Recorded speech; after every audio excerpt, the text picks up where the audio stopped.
Hi everybody, and welcome back to the Upside Dan. I got to see Alien Romulus in the 4DX movie theater experience, and I'm here to tell you if it's worth it in the format.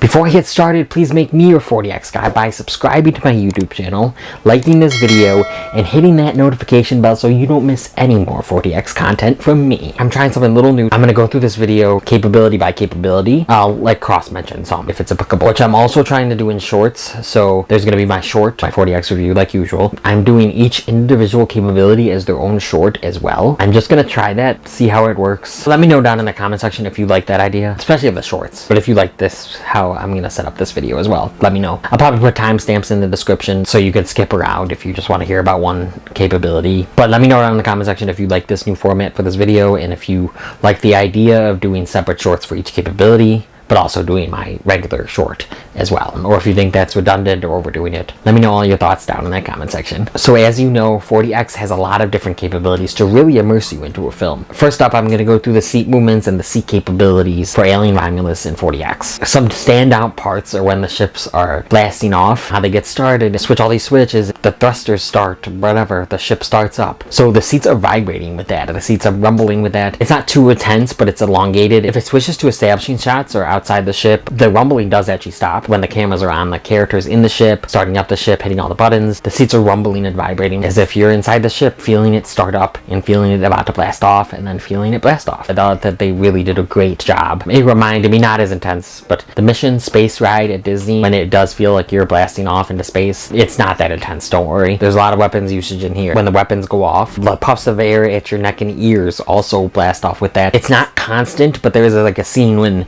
they're shooting the gun a lot, just continuously shooting the gun, and you don't feel it constantly, but you feel it with a lot of the shots. You have a little thing at the ankles that kind of shoots air and moves a little bit. It was especially effective at a few scenes here, but when the facehuggers are trying to knock these characters down into water, they're hitting their ankles, you're feeling that at your ankles, so it adds to that creepiness, that ick factor. That actually reminded me of the Honey I Shrunk the Kids attraction at Disney as well. It may not have been Honey I Shrunk the Kids, but I think it was. When the rats are running and they run like near your feet and you're feeling that. A little different, but I thought that was well done. It just adds to that for a movie like this where a creature, an animal, a rodent is going at your ankles and your feet and you're actually feeling that in the auditorium. I think that just adds to the immersiveness of this film. That just adds to the creep factor and the ick factor. And then of course there's just the seat jolting. So more than the rumbles and the vibrations, there's the seats tilting this way on the platform. So the platform holds 4 seats. So the platform kind of tilts that way and this way, along with whatever action's going on screen. They kind of go forward, they kind of rumble, they do shake and they vibrate. They jolt this way and that way. Very fun movements, really executed well in this film. The blast off scenes, the spaceship scenes, the sci-fi stuff is just really well done. There's a time when a spaceship has to turn that way, just casually. It wasn't an intense scene in the film. You're kind of feeling the seats are tilting that way as the characters would as they're trying to turn that way. And then there's the action. You're getting hit, you're getting thrown against something. There's massagers in the back of your seat that you feel at your back. That was a really well done thing, especially. And this adds to that creepiness. This adds to the scariness of it. When aliens are bursting through a character's chest, you're feeling that massager kind of tap you in the back. It adds to the immersiveness. It definitely elevates that scare factor that's on screen. And the seats jolt with any jump scares. There's a couple jump scares in this film. The seats kind of jolt and move with those. Sometimes it's like they're already moving. You're not technically feeling it with a jump scare, but it definitely adds to it. Now onto water. Water was used a handful of times. I mean, I've seen Avatar: Way of Water. I've seen Aquaman, The Lost Kingdom. I've seen The New Little Mermaid in 4DX. But this is actually up there with some of the most water usage I've felt during a 4DX movie. Surprisingly, I wasn't expecting that much. However, what I was expecting, and this is what happened, was some of the icky factors. Aliens, they have the drool, they have the acid stuff, the blood, the goo, the slimy ghost things. Water is used with that. The alien or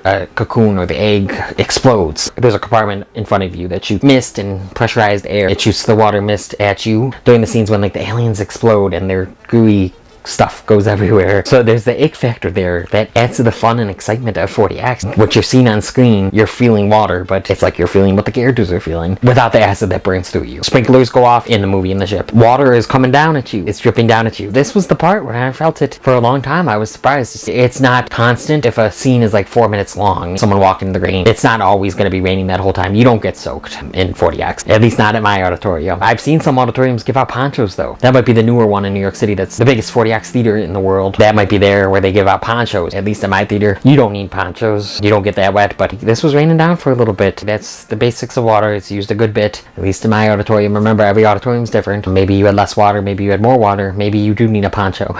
Air blows at you from each side of the auditorium, and like I said, there's the compartment in front of you that kind of shoots air, and then the air that's at your neck and ears, and the air that's at your ankles. So there's all that for like pressurized puffs. When there's wind or something, it blows at you from each side of the auditorium as if you're feeling the wind outside. There's a handful of usages here. Some very memorable usages are anytime the wall of the ship gets a hole in it to outside to space, it's air pressure. You see this in any sci-fi space movie. Things get blown around and pulled out, and there's just a lot of air. You're feeling the wind in the auditorium with that, which I really enjoy, because sometimes it just gets so hot. I'm so hot, especially if it's a packed theater. This one wasn't fully packed, but it had a lot of people in it. But like Deadpool and Wolverine, I was so hot, so I was happy that the wind was blowing. This, definitely the wind blew a handful of times. It definitely added to the entertainment value of 40X. Fog was used a couple times. It was kind of close together in the same kind of scene, kind of near the end in the third act. And spaceships, when in a lot of these movies, pressurized air shooting out of a different compartment, and then that compartment, from below, from above, whatever. So that is when fog is used a couple times, kind of in the same scene, like I said. So it's not too spread out. It's not distracting. I don't know if they have something to dissipate fog. If it dissipates faster in the movie, do they have something that dissipates it faster in the auditorium? Because sometimes I notice it does linger. Sometimes I notice it doesn't. This one, it did linger. It adds to that creepy ambiance, that creepy atmosphere, eeriness of an alien movie, that claustrophobia. When there's fog on screen, it's nice to have the creepy fog in the auditorium kind of lingering. I never found it distracting, other than that Guardians of the Galaxy scene. I always remember that Guardians of the Galaxy 3 scene where it did stick like thick in front of that screen for too long. Depending on what the scene calls for, they'll shoot out a bunch more fog, they'll shoot out less fog. I don't know if they have that kind of specific function. So lights were used a handful of times, and there's weapons in this movie that are shooting off, and the lights are flashing along with those. Not constantly, just like the air puffs, when the weapons are going off, it's not constant. A lot of shots for the air puffs though, but the lights won't just keep flashing. None of these features, none of these capabilities, they're not really distracting, for me at least. There was actually a big scene with an explosion that I noticed like the light flashed really brightly. Not too brightly, just I haven't noticed it do that exact kind of flash before. I thought that was cool during a big space explosion. And maybe it's just where I was sitting, maybe I just haven't noticed it before like that. I didn't notice it for this film, but I just want to say in general, sometimes it does seem like the flashes can work like only the right side will flash, depending on what's going on screen. Only the left side will flash, or the right side will flash, then the left side will flash. I've noticed that before, or at least I think I have. So yeah, those were the extent of the lights, used a handful of times, but nothing too distracting, nothing too much. Last but not least, or maybe least, scent. The scent is another capability of a 40X auditorium. Different theaters have different stuff. Wonka had chocolate scent. I think some theaters have multiple scents. Some theaters only have one. For me, it's always the same or similar scent. There's a couple times where I'm like, was that different?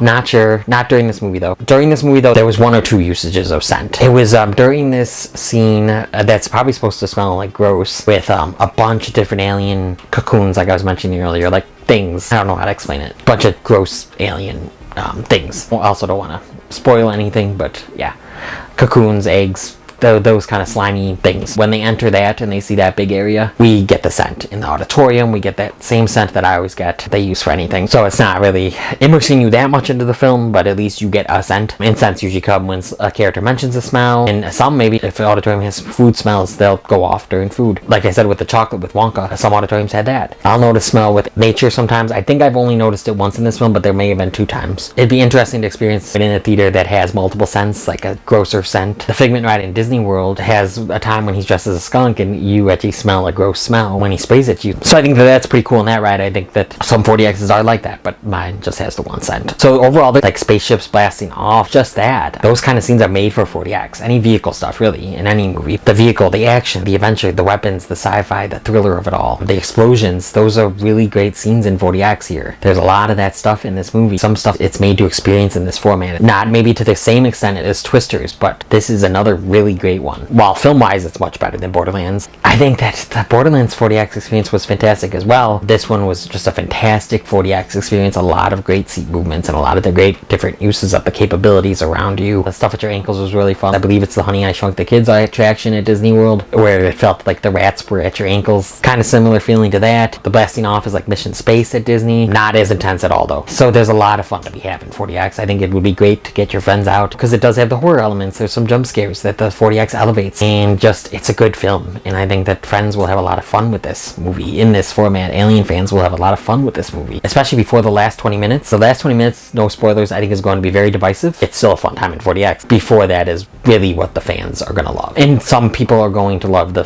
final 20 minutes. I didn't mind it. It's going to be a divisive last 20 minutes, but the 40X, even in the last 20 minutes and throughout the film, is phenomenal. Even in the slower moments, they're able to find some way to use it. I mean, there's down moments where they're not using anything, like any film pretty much. If you love 40X, if you love the Alien franchise, I think you're going to have a really fun time with this one. I 100% recommend Alien Romulus in 40X. Comment down below, did you see Alien Romulus in 40X? Let me know what you thought of the film, no spoilers please, and let me know what you thought of it in the format. Again, let me know also down in the comment section if you liked this format for this video, if you think it's a good idea to do the shorts with each individual capability getting its own short, but also the short that's the culmination of everything, like I usually do anyway. Let me know all your thoughts down in the comment section. I really appreciate any constructive feedback. Any constructive criticism is fine. Thank you everyone for all of your support. If you've liked what you've seen here and you want to see some more content from me, please click around here to see some other content from me. Please like this video, comment on this video, share this video with the movie fans in your life. Hit that notification bell, subscribe, make me your 40X guy, and come to the upside, Dan.